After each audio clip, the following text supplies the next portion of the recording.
turma! Tudo bem? Professor Eduardo, mais uma vez, dando continuidade à nossa disciplina de Teologia do Antigo Testamento, e hoje nós estamos na aula de número 2. Estamos ao vivo com a turma de Nova Iguaçu, está aqui o Paulo Malta, o Renan, a Valcilena, o Samuel, e com você, de todo o Brasil, de todo o mundo, que depois vai ver essa aula gravada. Temos muitos alunos que estão assistindo essas aulas gravadas, o Carlos Henrique, o Marcos Siqueira, o pastor João Damasceno, fora outros alunos que eu não vou lembrar o nome aqui agora, vocês me perdoem, porque são mais de 600 alunos na nossa plataforma e eu não tenho como ter o nome de todo mundo, mas aqueles que estão em contato mais direto, a gente está sempre citando o nome. É uma maneira de nós honrarmos você por esse curso de conhecimento avançado. Hoje nós teremos a nossa aula de número 2, que é a teologia do Antigo Testamento. Nós, na primeira aula, falamos bastante coisa sobre essa teologia, e se você não viu essa aula, deixa eu só colocar um pouco de água na boca do que falamos. Nós falamos na aula passada do conceito e da definição do que é propriamente dita a teologia do Antigo Testamento. A palavra teologia, ela significa o estudo de Deus ou estudo da divindade. A teologia do Antigo Testamento, como nós detalhamos na aula passada, ela faz parte da teologia dos 39 primeiros livros da Bíblia e aborda temas como a lei, como a eleição, como o povo que Deus escolheu para ser o povo da promessa. E nós também vimos, na aula passada, a divisão da Tanakh. A Tanakh, ela é a Bíblia hebraica, né? Tem aluno que diz assim, comprei a Torá, comprei a Bíblia hebraica. Não. Comprou apenas a lei, porque a Tanakh ela é composta de lei, Nevim e Ketubim. A Torá é o nosso Pentateuco, o Nevim são os profetas, que para nós tem profetas maiores, profetas menores, e o Ketubim, na Bíblia hebraica, na Tanakh, tem ali os escritos. Então, você precisa entender que os 39 livros, o Antigo Testamento, ele está contido tanto na nossa Bíblia, no nosso cânon, como também na Tanakh, no português, né? no hebraico, no português e no hebraico. Agora, são 39 livros na Tanakh? Não, são um pouco menos, porque Esdras e Neemias faz parte do mesmo volume. Primeiro e segundo Samuel também faz parte do mesmo volume. Primeiro e segundo Reis também faz parte do mesmo volume. E primeiro e segundo Crônicas também faz parte do mesmo volume. Por isso que não dá um total de 39 livros, dá um pouquinho menos. Mas o conteúdo, ele é o mesmo. E também na aula passada, nós vimos a divisão dos períodos da teologia do Antigo Testamento. Só que nós não vimos todos os períodos, não deu tempo. A aula online é uma aula mais dinâmica. Eu não posso ficar com vocês aqui 2, 3, 4 horas, senão vocês dormem. Então tem que ser uma aula mais dinâmica, mesmo sendo o mesmo programa, o mesmo currículo, o mesmo conteúdo. Então nós vimos 2 períodos, que foram os 2 períodos iniciais. Nós vimos na aula passada a história das origens e vimos também a história patriarcal.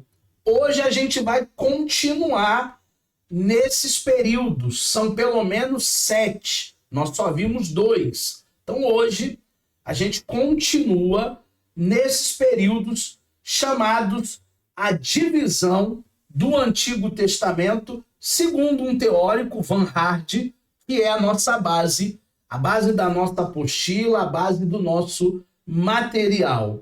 Vamos então ver o primeiro período de hoje, que é o terceiro, já que vimos 2 na aula passada, que é a divisão em períodos que nós estamos fazendo, e esse terceiro período é a saída do povo de Deus do Egito. Essa gravura que eu fiz para vocês aqui, olha que interessante, né? Eu pedi para IA, eu pedi para a inteligência artificial colocar Moisés abrindo o Mar Vermelho, mas eu queria as pirâmides do Egito no fundo. E a IA fez para mim essa figura, para você ver como a tecnologia está avançada hoje, né? Nem se desenha mais. A gente já consegue, pela IA, fazer ilustrações. Samuel levantou a mão. Pode abrir o microfone, Samuel, pode falar. Não é sobre a matéria, não. É sobre o seu corpo. A IA, né? Praticamente isso. Tudo que eu faço hoje é IA.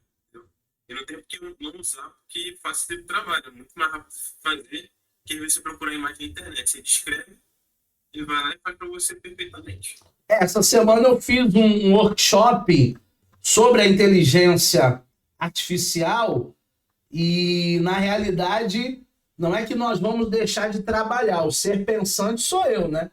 Sou eu que falei para a IA. Eu quero Moisés, eu quero Mar Vermelho, eu quero as pirâmides. Mas a gente tem alguns prompts ali que a gente consegue dar e resume em algumas horas o nosso tempo, né? Eu estava tendo uma palestra com um jornalista e ele falou que para ele escrever para o blog dele, ele tinha que ler 20 jornais todos os dias. Agora ele pega a IA e ele pede para a IA, olha, eu quero que você leia os 20 jornais para mim, e aí coloca o nome dos jornais e faz um resumo das principais notícias do dia para eu lançar no meu blog. E aí, ela entregando esse resumo, aí sim que ele vai escrever, aí sim que ele vai pautar a sua notícia. Então, a gente tem que estar à frente, a gente tem que acompanhar essa tecnologia. Falando da saída do Egito, o fato de Javé, Javé é um dos nomes de Deus, é um tetragrama, conduzir o seu povo para fora do Egito se torna uma verdadeira confissão de fé para a história desse povo. Israel, ele viu nessa saída a garantia para o futuro como um povo. Lembrando que antes de Moisés, o povo estava 400 anos escravizado lá no Egito. Eles não tinham acesso à educação, a maioria deles era analfabetos, semiletrados, eles não tinham acesso à saúde, eles eram escravos, eles eram animais. Talvez os animais do Egito, os cavalos aonde o faraó montava, eram mais bem cuidados do que propriamente esse povo. Então Deus levanta um libertador para conduzir esse povo no êxodo, na saída do Egito, que é uma terra de escravidão. Só que esse povo, ele não se enxergava povo, ele não se enxergava nação. Anos atrás, Deus já tinha dado o chamado aos patriarcas para fazer de Abraão uma grande nação, de Isaac, de Jacó. Mas eles perderam essa identidade no Egito. Tudo foi apagado. Eles se diziam hebreus e não mais povo da promessa, não mais judeu, não mais entendiam o porquê de tanto sofrimento, de tanto opróbrio, de tanta vergonha, de tanta tristeza, quando Deus levanta um libertador, primeiramente para resgatar essa identidade desse povo, povo escolhido, povo eleito, e a posteriori para tirar esse povo da condição de escravos e fazer com que esse povo fosse livre, livre de toda a escravidão, livre de toda a humilhação. Nesse período, a saída do Egito, os períodos de tribulação, reportava-se a esses acontecimentos para amenizarem as dificuldades na sua crença. A libertação do Egito e os milagres que seguiram são uma verdadeira amostra da glória de Javé. Porque aquele povo do Egito nunca tinha contemplado um milagre. Eles só tinham contemplado pancada, paulada. Mas agora, esse povo estava livre, no meio do deserto, e no meio do deserto, eles precisavam aprender a primeira lição. Qual é a primeira lição quando nós estamos no meio do deserto? O deserto é um lugar de aprendizagem, é uma escola para a gente. A primeira lição é a lição do depender de Deus. Porque se nós não dependermos de Deus, a gente não vai chegar muito longe. Eu costumo dizer que se você estiver com Deus, você pode ir para qualquer lugar. Hoje eu fui para uma cidade vizinha aqui chamada Taubaté. Tem até uma lenda aí, uma história da grávida de Taubaté, né? Uma mulher que botou um barrigão de almofada e ficou indo nos programas de televisão e depois descobriram que era uma grande farsa, uma grande mentira. Se você vai com Deus, você pode ir para Taubaté, para Pindamonhangaba, você pode ir para Campos do Jordão, você pode ir para outro país, você pode ir para o Japão, para a China, e o Senhor vai te conduzir, o Senhor vai te ajudar, o Senhor vai te dar vitórias. Agora, se uma pessoa ela não busca Deus, ela está vivendo sem Deus, ir daqui na esquina já é perigoso. Ir daqui na esquina já é perigoso sem Deus. Então, o deserto, como primeira lição para aquele povo, era que eles precisavam aprender a depender de Deus. Agora já não tinha mais a ração do Egito. Agora já não tinha mais o bife acebolado do Egito. Agora eles estavam no meio do deserto. Não tinha supermercado no meio do deserto. E aquele povo, através dos milagres, eles começam a entender que o verdadeiro Deus estava com eles. Porque de noite, Deus mandou uma nuvem, uma coluna de fogo para aquecê-los, já que o deserto, a temperatura é abaixo de 0 à noite.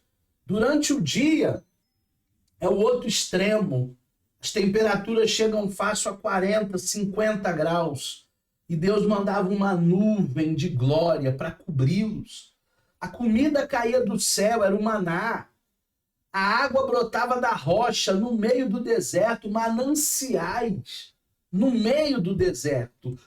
Todas essas amostras era para que aquele povo fosse conduzido num trajeto que duraria no máximo 40, 50 dias, porque tinha mulher e tinha criança, mas naquele trajeto que durou muito mais, durou quase 40 anos, porque o povo fica batendo a cabeça, o povo fica andando em círculos, o povo não centra naquilo que verdadeiramente é importante. E o que é importante? O Senhor e Salvador Jesus. O que é importante? Ser conduzido por Deus. O que é importante? Ouvir a voz de Deus e cumprir a lei. O que é importante? Obediência. É isso que é demasiadamente cobrado para eles e que muitas vezes eles quebram essa aliança pela sua teimosia, não é nem pela sua perseverança. Tem gente que confunde perseverança com teimosia, são duas coisas distintas. Perseverança é uma coisa, teimosia é outra. E aí, essa escola, esse processo, ele é um processo que teve que durar quase 40 anos por causa da rebeldia daquele povo. Essas confissões, ou essa confissão, desses fatos, adquiriu uma dimensão toda especial ao fundir-se com o mito da criação. Lembra na aula passada que eu falei que até o Decálogo, até os 10 mandamentos, as pessoas elas não olhavam para Javé como criador? Havia apenas um mito, mas não havia nada escrito. Então foi a partir dos escritos de Moisés que esse Deus criador ele vem a ser entendido, né? Ele se dá a revelar-se a Moisés e as pessoas começam a crer não apenas no mito, mas agora num Deus que verdadeiramente é o Criador. Entretanto, o povo ainda não tinha uma noção mais apurada de eleição. Isso só vai acontecer em Deuteronômio, que é um dos últimos livros que Moisés vai escrever. Como assim eleição? Eles não entendiam nada sobre ser o povo da promessa. Eles não entendiam nada sobre ser o povo exclusivo. Eles não entendiam nada do que era ser um povo separado. Até porque eles saem do Egito com todos aqueles ranços. Eles saem do Egito com todas aquelas manias. Eles saem do Egito com toda aquela carga. Para quem não sabe, o Egito é politeísta, tem muitos deuses ali. Uma das coisas que aconteceu no meio do deserto, porque Moisés demorou um pouquinho mais para descer do monte, foi eles fazerem um bezerro de ouro. Por que fazer um bezerro de ouro? Porque eles ainda tinham o ranço egípcio da escravidão, da idolatria, de um Deus em forma de homem, em forma de animal, e por aí vai. Então essa confissão, esses milagres, estar no meio do deserto, faz com que a criação tenha uma dimensão maior do que é um mito de criação, e eles ainda não têm uma noção clara do que é a eleição. Lembra que eu falei que o Antigo Testamento é uma casa mal iluminada, porém mobiliada? É isso. Uma casa mal iluminada. Eles não tinham a iluminação. E depois, a partir de Deuteronômio, eles vão entender melhor o que é ser povo exclusivo. Como já mencionamos, Javé só deu-se a conhecer na época de Moisés. O que nós conhecemos de Deus? Conhecemos de Deus o que Deus se revela a nós. Professor Eduardo, Deus já revelou tudo? Não. Eu acho que Deus não revelou para nós nem 1%. Que a nossa mente finita, ela não está preparada ainda para entender Deus. Eu acho que nós não temos noção nem de 1% de quem é Deus. Então, qual é a noção que nós temos sobre Deus? Daquilo que ele se deu a revelar, principalmente no Novo Testamento.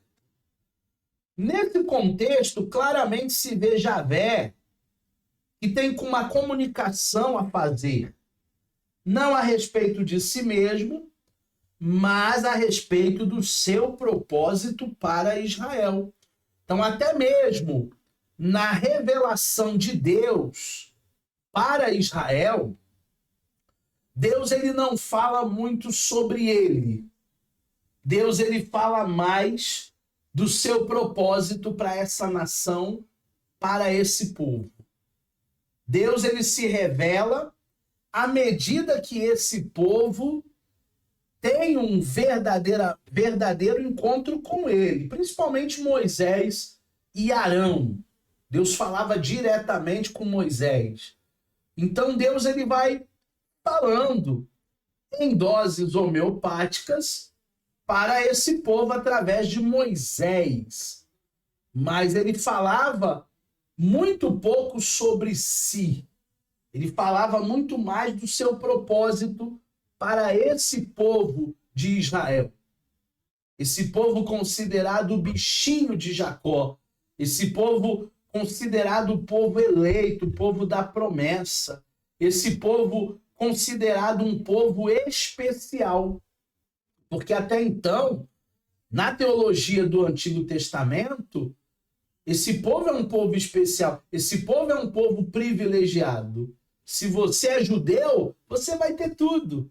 E se você não é judeu, chora na cama, que é lugar quente. Porque o povo exclusivo era o povo da promessa. Ainda não havia igreja. Jesus ainda não tinha vindo. Então a exclusividade era para eles. E eles não valorizaram. Não tem gente que é assim, que só valoriza quando perde? Existem pessoas que são exatamente assim. Elas não dão valor nenhum para aquilo que tem, para aquilo que possuem, mas depois que ela vem a perder, aí que ela vai valorizar. Poxa, eu podia estar lá e eu não estou. Justamente isso que acontece. A revelação de Javé também traz junto um pouco da sua personalidade. Junto com a revelação, junto com o propósito daquilo que Deus queria para esse povo, ele também vai se revelando de maneira sutil, em doses homeopáticas, da sua personalidade, de quem verdadeiramente ele é. Um Deus compassivo, não um Deus iracundo, um Deus déspota, um Deus no modelo egípcio de monarca, um Deus clemente, um Deus longânimo, um Deus misericordioso, um Deus fiel. Êxodo 34, versículo 6. E ainda um Deus zeloso. Essa personalidade a gente tem que guardar, tá? Esse Deus compassivo, esse Deus fiel, longânimo, esse Deus clemente, esse Deus misericordioso, esse Deus zeloso. Mas para que eu tenho que guardar isso? Para você ter um modelo. Hoje em dia, na era da internet, se fala tanto em modelagem, né? A pessoa vê os vídeos de alguém que ela admira, o seu mentor, e ela quer modelar.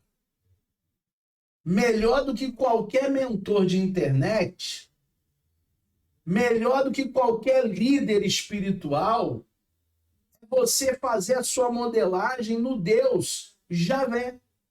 Compassivo, fiel, longânimo, clemente, misericordioso, zeloso, como diz Êxodo 34, 6 e 34, 14. Porque existem pessoas, e talvez o povo do Egito, que saiu do Egito no Êxodo, o povo eleito, estava assim: Deus a qualquer momento vai lançar a gente no inferno. Deus em todo momento nos entregou aqui no meio do Egito. A qualquer momento vai dar ruim, nós vamos perecer, nós vamos morrer. As pragas vão nos alcançar, as doenças vão nos alcançar. Só que esse Deus que tirou esse povo lá da escravidão, ele cuida desse povo durante 40 anos, provendo todas as coisas. Nem a sandália de Moisés ela foi gasta. Impressionante, né? Aonde é que fabrica essa sandália? Que eu quero comprar uma para mim hoje. Porque eu estou comprando umas sandálias aí que não valem nada. A gente usa uma sandália aí 6 meses, daqui a pouco ela já está soltando, já está descolando, já está quebrando. Parece que a indústria já faz uma coisa para não durar muito tempo. Já faz um negócio para você ter que comprar daqui a alguns meses novamente. Gente, a sandália de Moisés ela não foi gasta durante todos esses anos. Só prova para mim a mão de Deus. Só prova para mim o zelo de Deus, a misericórdia de Deus, a fidelidade de Deus, de não entregar esse povo ao seu bel prazer, e aquilo que poderia acontecer no meio do deserto, com tantos perigos, com tantas feras. Deus cuidou deles do início ao final. Portanto, houve uma época em que o nome de Javé poderia ser interpretado num outro sentido ou noutro. Antigamente também o nome tinha uma íntima ligação com o seu portador. Então o nome de Javé poderia ser interpretado como misericordioso, ora como zeloso, ora como fiel, ora como clemente, porque o nome falava muito da pessoa. Jacó, enganador, suplantador. Abraão, pai de uma multidão, pai de uma nação. Isaac, riso, alegria. Então o nome falava muito da sua personalidade.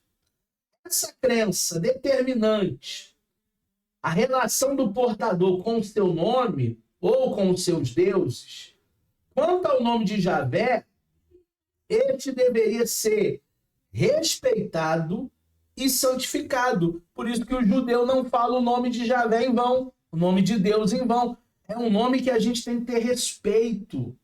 Não poderiam usar-se esse nome abusivamente.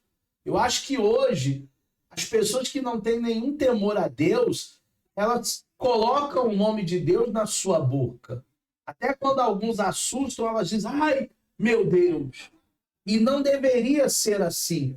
O nome do Senhor, ele não deveria ser falado de maneira abusiva, de maneira profana, nas brincadeiras, nas piadinhas. Eu não concordo em fazer piada com o nome de Deus, em fazer piada com língua estranha.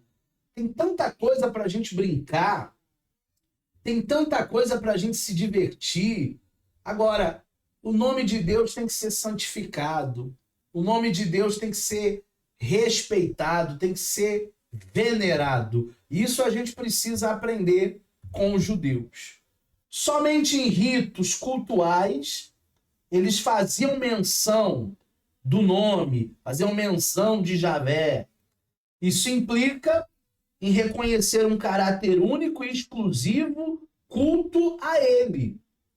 O nome de Javé não aceita sincretismo religioso. Quando isso acontece, ele é profanado.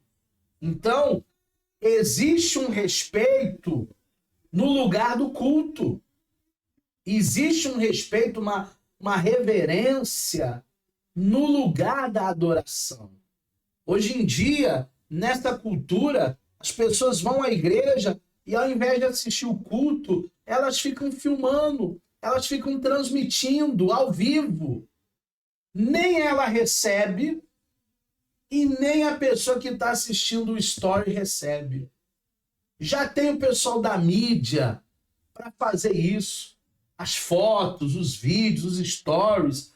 Não precisa de mim. Eu estou ali para cultuar, eu estou ali para adorar. Uma coisa que eu acho legal lá no Templo de Salomão é que não se entra celular no lugar de culto. Tem um guarda-volume do tamanho da nossa igreja e as pessoas deixam seus aparelhos celulares no guarda-volume. Por que é proibido entrar com o celular lá? Porque o lugar do culto é um lugar santo. O nome de Deus, ele não aceita nem o sincretismo religioso. O que é o sincretismo religioso?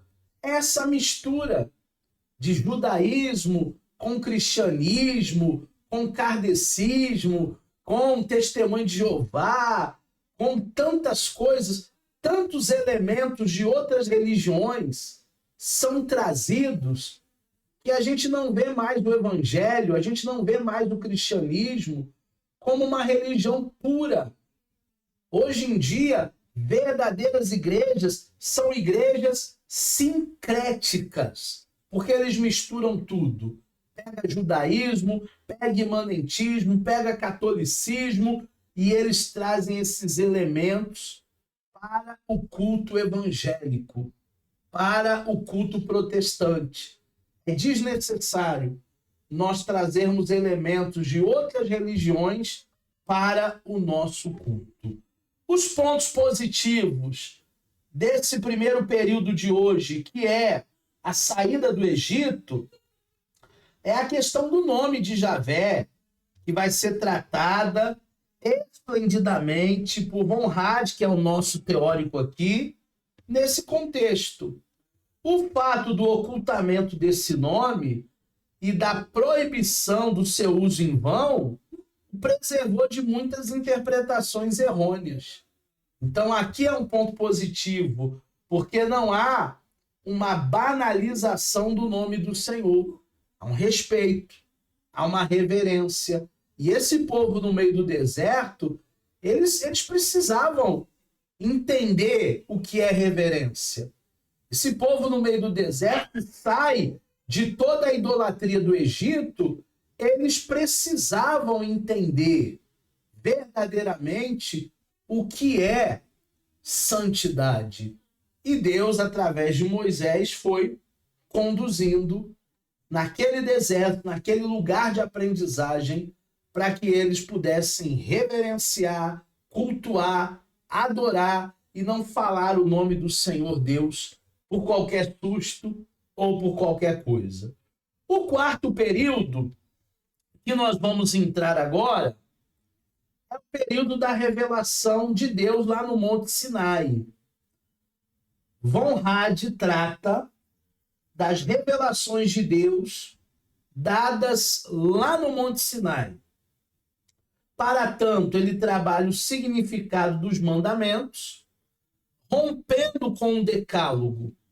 Essa tradição sinaítica do decálogo pode ser localizada nas tradições de Cádiz. Cádiz era uma cidade, né? Cádiz Barneia.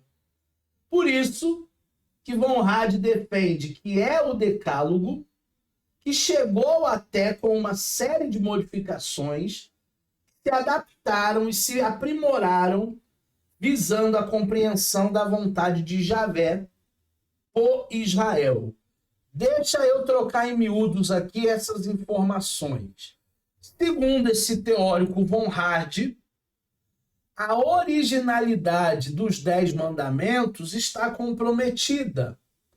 Porque antes dos 10 mandamentos, já haviam códigos como Hammurabi, como alguns ensinos de Cádiz, e era praticamente o mesmo teor, a mesma coisa do que Deus tentou passar para eles no decálogo, nos 10 mandamentos. Não dirás falso testemunho, não matarás, não adulterarás, não cobiçarás a mulher do teu próximo, e por aí vai. Agora, todo código há uma semelhança. Não é porque Hammurabi é o primeiro código que há muita semelhança com os 10 mandamentos que nós vamos dizer que os 10 mandamentos é uma cópia, porque não é.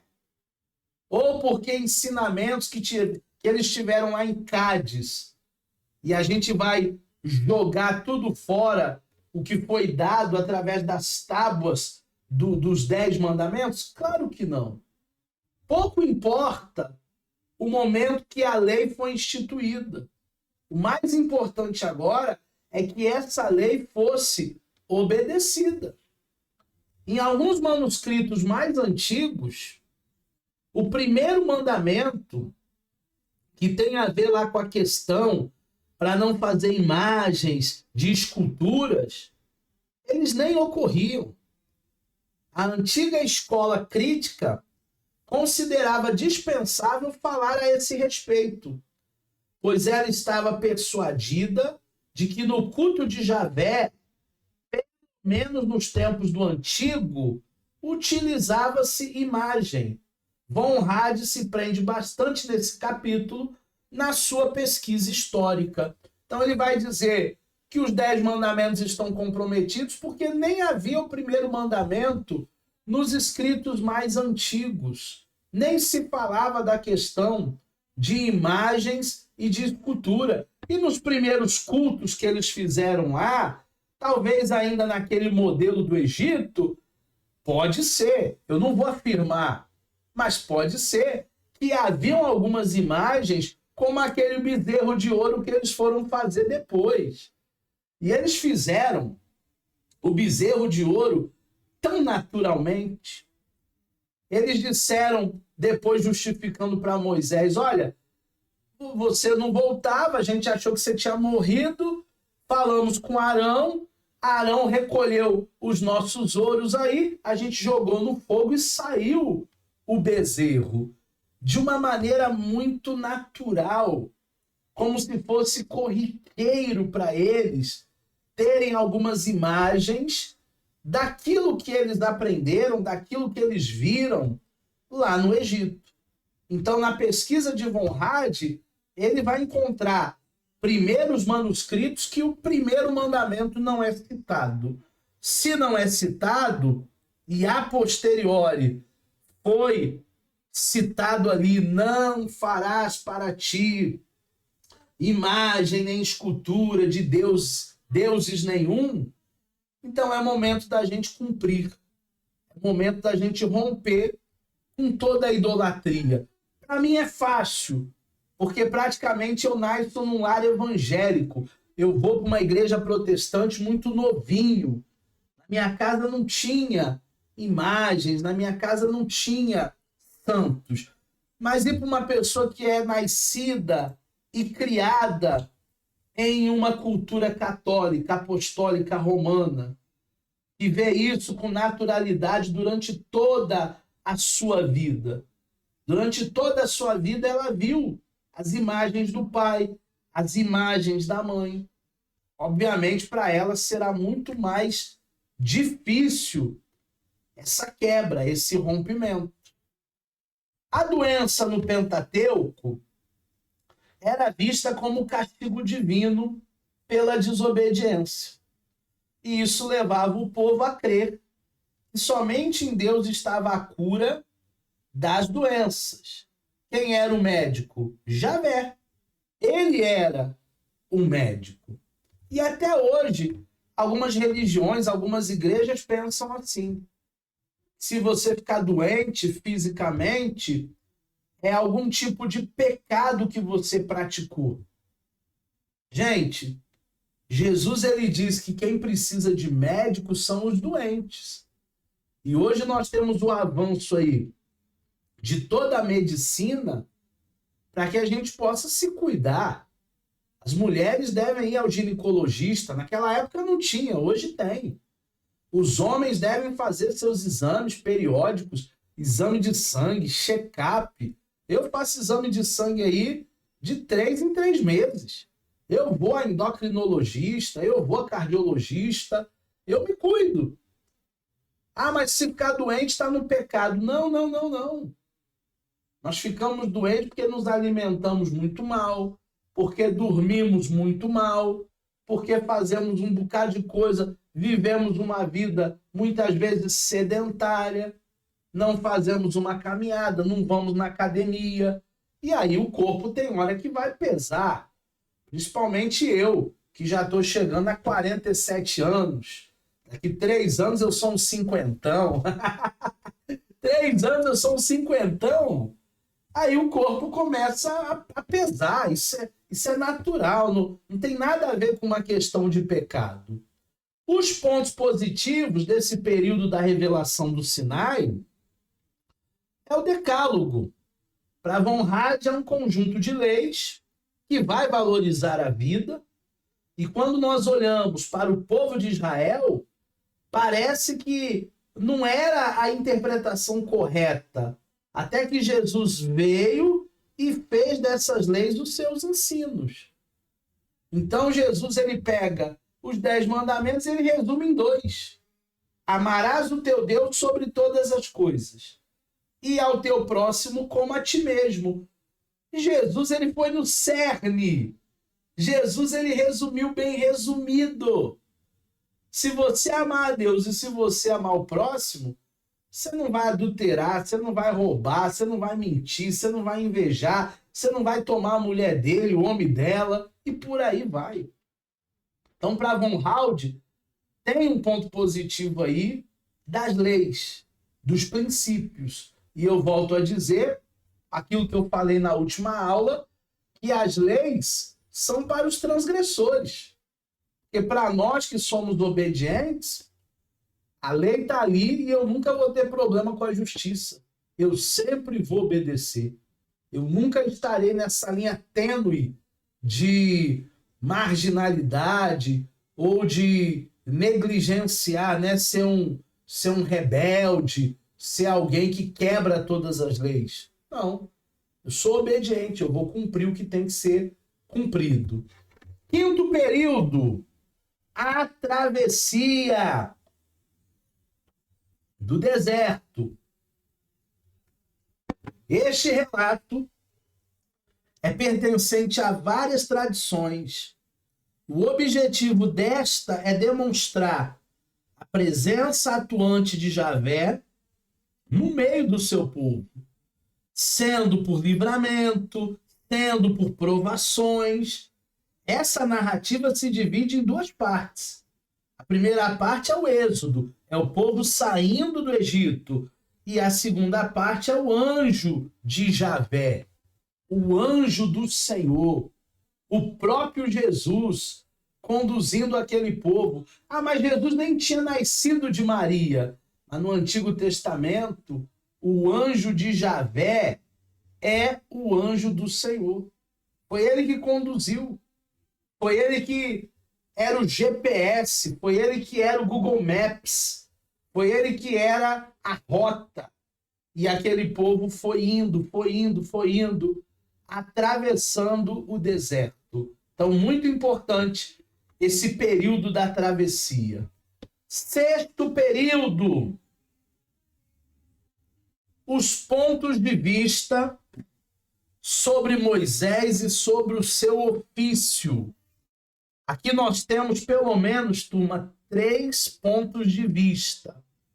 Também para Von Hatt, ele coloca para nós, na teologia do Antigo Testamento, diversos pontos de vista e o que as tradições javista, eloísta e o código sacerdotal tinham, interpretavam, liam, entendiam sobre Moisés e o seu ofício. Javistas, eloístas e código sacerdotal. Lembra, na última aula que eu falei sobre narrativas? Acho que eu até usei como exemplo a Valsilena e o Renan, e os pais da Valsilena e os pais do Renan, cada um com a sua narrativa. Aqui é a mesma coisa. Javistas tinham a sua narrativa. A história é a mesma, mas eles tinham a sua leitura, a sua interpretação, seu prisma. Eloístas tinham o seu prisma, sua interpretação, sua narrativa. E o código sacerdotal também. Professor, quem está certo, quem está errado? São visões. Se você fecha com o javista, legal. Se você fecha com o eloísta, legal. Se você fecha com o código sacerdotal, muito bom. Se você fecha com os 3, opa, eu sou dos 3. A gente não precisa, nesse mundo de extremismo, né? Ser Lula ou ser Bolsonaro, não. Porque muitas vezes alguém vai dizer, escolhe teu lado. E eu não quero escolher lado nenhum. Porque eu sei que muitas vezes são tudo farinha do mesmo saco. Agora, para você fechar com o javista, ou com o eloísta, ou com o código sacerdotal, você tem que entender a narrativa deles, você tem que entender o que eles pensavam. O que eles pensavam sobre o ofício de Moisés? Javistas. Moisés está em segundo plano. É apenas um homem inspirado para o serviço de Javé. Moisés está em segundo plano. Ele não é Deus. Não precisa fazer um busto dele, uma estátua dele. Ele não tem que ser idolatrado. As orações, elas não têm que ser dadas ou feitas a Moisés. Elas têm que ser feitas a Deus, elas têm que ser dadas a Deus. É isso que os javistas pensavam. Ah, mas e os eloístas? Os eloístas já pensavam diferente, é outra narrativa. Para os eloístas, Moisés está envolvido em todos os fatos marcantes. Moisés é instrumento vital para a libertação do povo de Israel. Outra narrativa, a história é a mesma. Outra visão. Moisés é um instrumento vital. Sem Moisés, talvez essa obra não se completaria. Talvez esse povo não chegasse à terra prometida. Talvez esse povo nem ultrapassasse o Mar Vermelho. É outra visão. É outra narrativa. É outra leitura. E está tudo bem. E o código sacerdotal vai dizer o quê? Para o código sacerdotal, Moisés é visto como aquele que pode falar com Deus e ele é o único apto para isso. Mas nem Arão, mas nem os filhos de Arão, nem os filhos de Arão. O único apto para falar com Deus, o escolhido é Moisés. Essa é uma visão do código sacerdotal. Quem é que está certo? Quem é que está errado? São narrativas, a história é a mesma. São interpretações. Talvez o Paulo Malta feche com o código sacerdotal. Talvez o Samuel feche com os eloístas. Talvez o Renan e a Valcilena feche com os javistas. E tá tudo bem. E talvez o Rafael Barradas feche com os três. Eu gostei da visão eloísta, eu gostei da visão sacerdotal, eu gostei da visão javista. E o que isso vai nos diferenciar? Em nada. Porque a história é a mesma. É só o ponto de vista sobre o ofício de Moisés que muda. E é isso que Von Rad traz para nós. Deu para entender? Alguma dúvida até aqui? Paulo Malta, Samuel, Valcilena, Renan, que eu estou vendo só a pulseira do relógio, e o Barradas, que está com a câmera fechada, abriu. Alguma dúvida até aqui, gente? Tranquilo? Calmo? Então vamos para o nosso último período da noite, da tarde, da manhã. Se você está vendo essa aula aí em vários horários, que é o período da dádiva da terra de Canaã. Que terra de Canaã é essa, professor? Uma terra que mana leite e mel. Uma terra que tudo que planta dá. Uma terra que, se o japonês estivesse, seria uma potência muito maior do que são hoje. Imagina se o japonês tem o tanto de terra lá no Japão que nós temos aqui no Brasil. Eles seriam muito maiores do que já são, com toda a sua tecnologia. Essa terra Deus deu para o povo judeu, Canaã. São relatos diferenciados que, entretanto, demonstram que Deus, apesar de tudo o que aconteceu ao seu povo, não faltou com nenhuma de suas promessas. Você está vendo aí um cacho de uva que 2 homens precisam carregar, né? Eu acho que era o peso. Não era nem o tamanho da uva, não. Eu acho que era o peso de um cacho de uva que os 2 espias trazem da terra, terra que mana leite e mel, terra abençoada, terra da promessa. Eu acho que esse cacho de uvas, 2 homens trazem para dizer assim, ó, essa terra é muito boa. Você imagina Moisés experimentando aquela uva? Eu não sei se tinha outras frutas, né? Imagina Moisés experimentando aquele morango sem agrotóxico, aquela manga. Gente, foi a terra que Deus deu. Eles precisavam conquistar, porque no meio do caminho haviam os filhos de Anak, que eram gigantes, Jebuseus, Perezeus, Amorreus, e eles vão e derrubam todos. Josué e Calebe foram os únicos da antiga geração que conseguiram entrar, porque toda a antiga geração foi contaminada com um relatório negativo dos 10 espias que disseram, ó, a gente não vai conseguir não. E parece que a palavra negativa, ela reverbera muito mais do que a palavra positiva, né?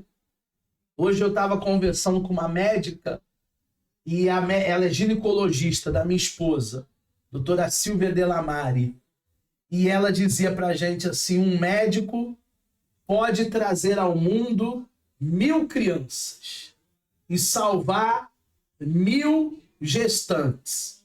Mas se um dia ele cometer um erro médico e uma dessas gestantes vir a falecer, ou esse bebê nascer morto, esse médico vai ser incriminado. Esse médico ele vai ser execrado pelo tribunal da internet, por exemplo, hoje. Esse médico ele vai passar por um processo, as pessoas vão começar a falar mal dele.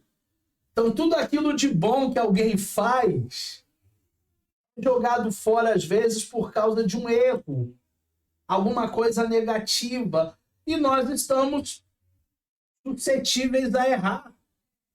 Todo mundo erra. Você erra, eu erro toda hora, todo dia. Estamos propensos a errar. Mas Josué e Calebe disseram, eia, subamos animosamente para a terra que o Senhor Deus nos deu. Vamos conquistar, vamos guerrear, vamos para dentro, vamos para cima. A terra mana leite e mel, a terra é nossa. O Deus que prometeu é fiel para cumprir. E ele cumpriu. Ele é fiel. Ele não deixou esse povo desamparado.